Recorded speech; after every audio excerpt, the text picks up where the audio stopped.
We've got Saurabh Agarwal, tax partner, Automotor Sector at EY India, joining us.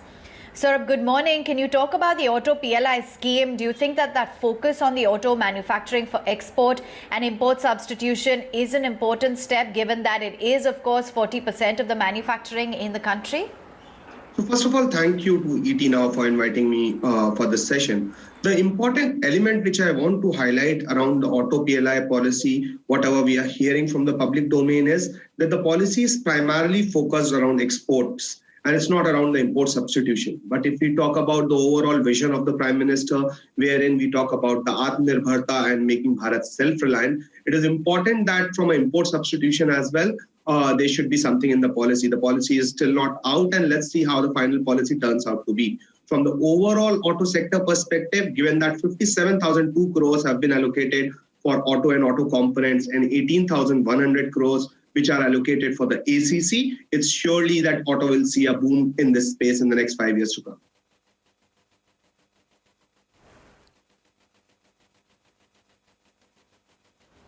And do you now think of some of the top 4 to 5 players within the auto space that they are going to actually benefit from the PLI scheme?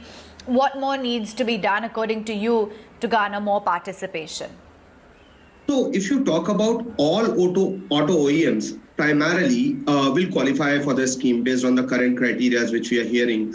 As far as auto components are concerned, around 35 to 40 players in the auto component space should also qualify for the current eligibility criteria which are foreseen in the scheme. So overall, it will be beneficiary for 35-40 component players and all the OEMs.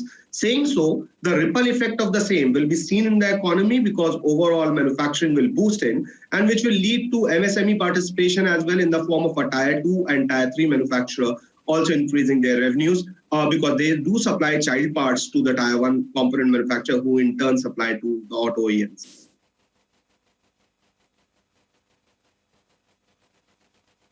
Do you think the scope of the scheme, as time goes by, will need to be enhanced? Do you expect more changes in the coming months? And what would be ideal in terms of changes, according to you, to benefit the auto sector further? So it's a good question, and at least I'll not say it's a great endeavor which has been taken by the government, and it will surely boost the auto sector. My recommendations around the scheme or the changes which I look forward is diluting a bit of the eligibility criteria as far as the auto component sector is concerned in order to ensure greater participation from larger players who are primarily focused on exports but may not be meeting the current eligibility criteria. And of course, from the import substitution perspective, let's see what the scheme pans out to be. In all other scheme, import substitution has been a key. But what we are hearing from the media is that in the auto scheme, it is primarily around exports. So 2 changes, if I have to say, dilution in eligibility criteria for the component sector, and as far as the import substitution scheme should be there when we see the final policy.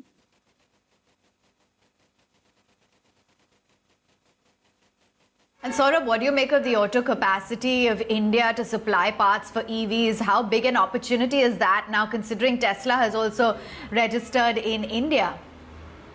So EV space, of course, is a big opportunity. India adopts technology quite late, but whenever we adopt technology, we adopt it fast. We have seen it in the mobile phone space, so I foresee it in the EV space going as well. From the EV perspective, a lot of the people are bullish on the EV part. A lot of new entrants are also entering into the EV space. I personally believe from the auto perspective and looking at the PLI scheme, the EV players may not qualify for the Auto PLI scheme. Of course, the battery players who enter into the ACC space will qualify for it, and battery forms part of the biggest value chain in the EV space. Let's see how the policy looks out to be, and is there any new policy around the EV space which government comes out from a PLI front.